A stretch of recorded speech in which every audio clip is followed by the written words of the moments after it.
పార్టీలే లేవు కదన్న, బీసీలందరూ మా వాళ్ళే. కాబట్టి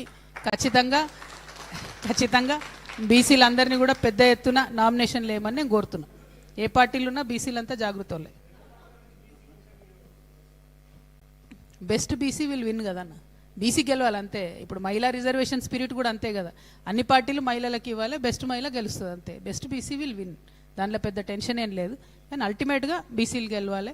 ఈ బీసీలతోని ఆడుకుంటే బీసీలు ఏమన్నారులే అని ఏదైతే కాంగ్రెస్ పార్టీ అనుకుంటుందో, కొద్దిగా మనం గట్టిగా బలంగా బుద్ధి చెప్పాల్సినటువంటి అవసరం ఉందని మాత్రం నేను బీసీ బిడ్డలందరూ కూడా పిలిపిస్తా ఉన్నాను.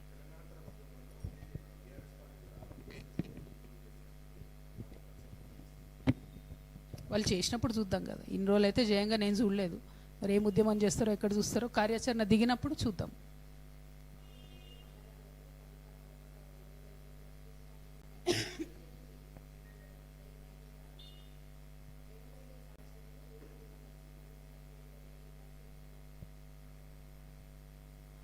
ఇంత ఇంపార్టెంట్ టాపిక్ మాట్లాడితే ఏం మాట్లాడతారమ్మా మీరు? First thing. సెకండ్ థింగ్, ఈ మహేశ్వర్ రెడ్డి గారు అనే వ్యక్తి వారిని నేను ఇంతవరకు విమర్శించలేదు.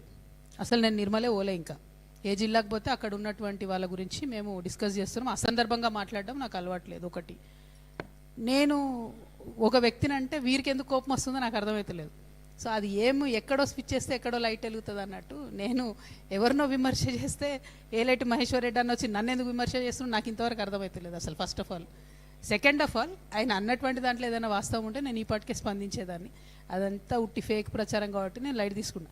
మామూలుగా ఏదో సోషల్ మీడియాలో టైంపాస్కి ట్రోల్ చేసి అకౌంట్లు పెట్టే డేటా తీసుకొని భారతీయ జనతా పార్టీ యొక్క ఫ్లోర్ లీడర్ గారు మాట్లాడడం అంటే చాలా అన్యాయం.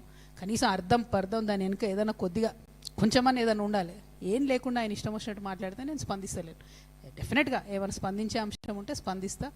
అవుట్ రైట్గా నేను మళ్ళీ చెప్తున్నా, నా మీద ఏ ఆరోపణ వచ్చినా నేనే జవాబిచ్చుకుంటా. కొంతమందిలాగా నేను దాచుకోవడాలో, నేను మళ్ళీ చెప్తా తెల్లారి చెప్తా అనడం కుదరదు. నా మీద వస్తే ఆరోపణ నేనే చెప్తాను. Thank you.